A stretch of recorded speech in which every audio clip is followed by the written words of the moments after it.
We're in the truck because I'm gonna go head out to see the boys. The main focus of this video is to share with you the lessons I've learned in this lawn business. There's a pile of things that we did right, and then there's a pile of things that we did wrong. More things right than wrong, which is definitely a great feeling. I'd hope so after being in business for close to 5 years now. However, with any new startup or any company, whether you've been doing it for 10 years or 1 year, there's always going to be lessons you learn weekly, monthly, yearly. Why not share them with you guys so that you don't follow through making the same mistakes I did? And then we'll also explain to you the things that we are doing right that you might need to do in your business. Hopefully everything I share with you is of value. That's what I'm always trying to do, guys. If I could help some of you out there that are in the lawn business or snow business, let's dive into it. First and foremost, see where the boys are at. So we're gonna go head down to McNabb Street. First thing we did wrong that we truly felt the pain of was bi-weekly mowing. It's just very inconsistent. It's a bad look on your company, and people are gonna end up just calling you anyways to say, hey, I want my grass cut a week and a half in or a week in, especially when it's peak vegetation. In the beginning of the season, the vegetation is absolutely wild. It was extra bad this year because of how much rain and humidity we had. So the grass was growing like a jungle for like a solid 2 months. And we had enough manpower. That wasn't the problem. The problem was the grass was growing way too quick for us. By the time we would get to our bi-weekly cuts, the grass would just be way too long for our machines. We had to end up bagging all the grass, raking it, throwing it in bags, and then we would end up spending, you know, double, triple, quadruple the time we normally would spend at a property just because we let the grass grow too long. However, that's a service the customers paid for, right? They wanted bi-weekly service, so they got it. But the problem is that we were losing money offering bi-weekly service just because of how much extra time we were spending at each property. And then to boot, on top of that, it was also a horrible look for our business to be letting our lawns grow that long for our customers. So with that being said, the lesson learned from the bi-weekly service is we are going to change to a weekly service model that is very consistent. You know, whether the grass grows or doesn't, we're going to come to cut it. We're going to clean up around your house. We're going to provide you some sort of value. Now, the pricing model was good enough for this startup for this year. However, it was definitely a pain point in our business because we could do better offering a consistent service for a better price going with the weekly model. Okay, so for the third thing that we learned in our business for our first year mowing is the landscape of the properties that we perform service at. Okay, so I'm definitely following a lot of what other guys are doing in the industry because, you know, why not look up to other people's experiences? For example, if you're starting off in a lawn care business and it's your first year, you should probably take my advice of the things I've done wrong so you could do them right from the get-go, save you all that heartache and money. Learning the landscape of the properties. I wish we would have done better investigating into the landscape of our lawns here in Sault Ste. Marie. And what I mean by that is, you know, square footage, obstacles, what's an average of the lawn sizes for Sault Ste. Marie? We never knew that, okay? So I bought the right equipment this year, but I bought the right equipment for a different landscape.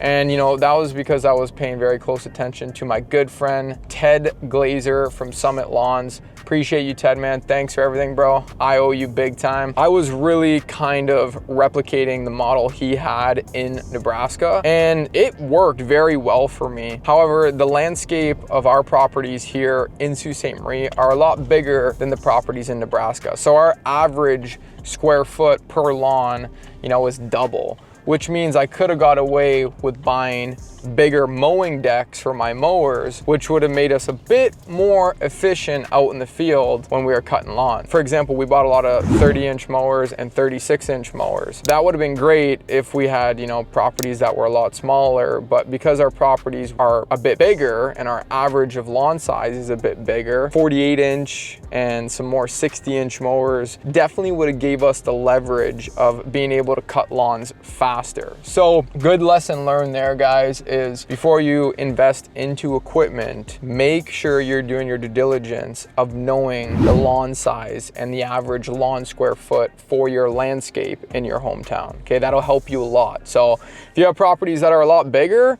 well, you're gonna wanna tailor the setup of your equipment to be for bigger properties.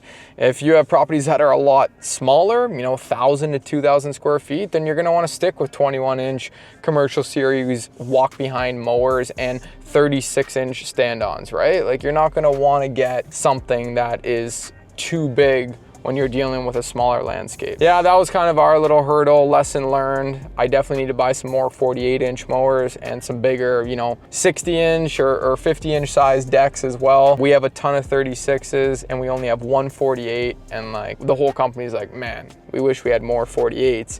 The 36 does the job. The problem with the 36 is you're getting a lot less grass cut for the same amount of time. So make sure you know your average lawn square footage so that you can get the right size deck for the common application in your hometown. So big lesson learned there. We bought the right equipment, we just didn't buy the right sizes. Okay, so number 4 of what we did wrong. Okay, so customer support and field operations really need to have a good communication, because the guys in the office aren't actually performing the work out in the field.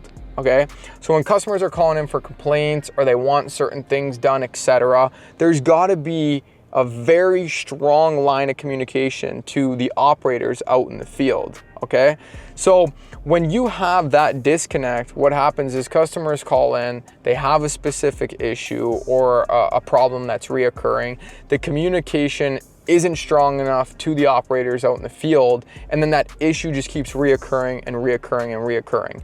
We had a major problem with this in the winter for several years, and we've gotten better and better and better at it. You're never gonna be perfect at this, right? But you could always get better and better. Now, the thing with the lawn side that we really learned is that, first of all, it was our first year in business, so not only did the operators have a new learning curve, so did the customer support. My guys that are doing customer support, shout out Josh and Danny, they go absolutely hard as all hell in that office, and they know exactly what the operators are doing out in the field in the winter. The summer was a learning curve, so the barrier between them was really the communication. And once we got the communication really down pat with the operators out in the field and customer support in the office, once we really found that connect and we were showing each other pictures, visuals, having a really open group chat, making phone calls, once the communication was really in sync, we then ended up being able to deliver better customer service. Okay, so when you put field operations together, okay, and then you grab customer support and you connect them, what do you get? Customer delivery. In my eyes, that's your end result.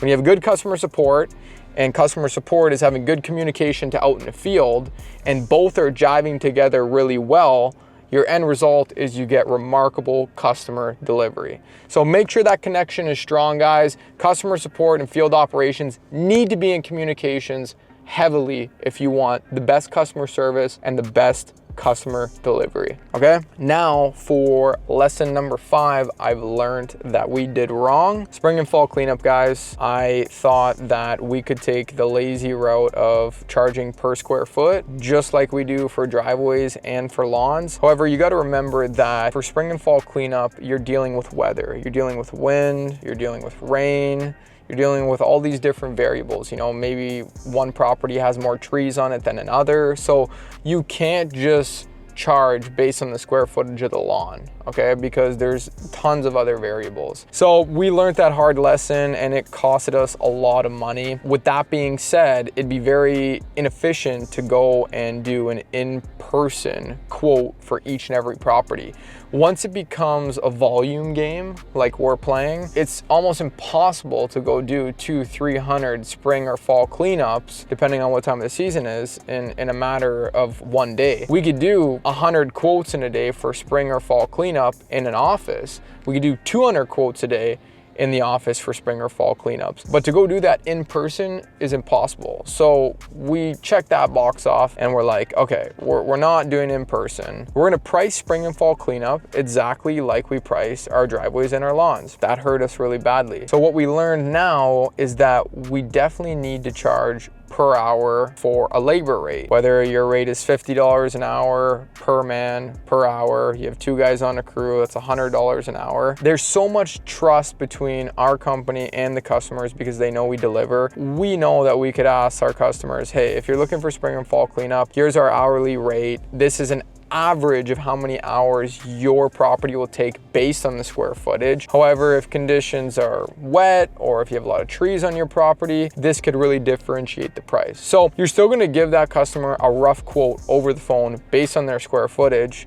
because we know the time it roughly takes. However, they got to get charged by time and not square footage. So flat rate per square foot, guys, that will bite you in the ass. Make sure you're charging per man per hour. Figure out your rate, figure out what you want to charge. If you want to be less or more than your competition, that's totally up to you. But make sure you are charging per hour per man as opposed to flat rate per square foot. So we're going to be changing that in our pricing model for spring and fall cleanup. But besides that, that's pretty much everything we did wrong, guys.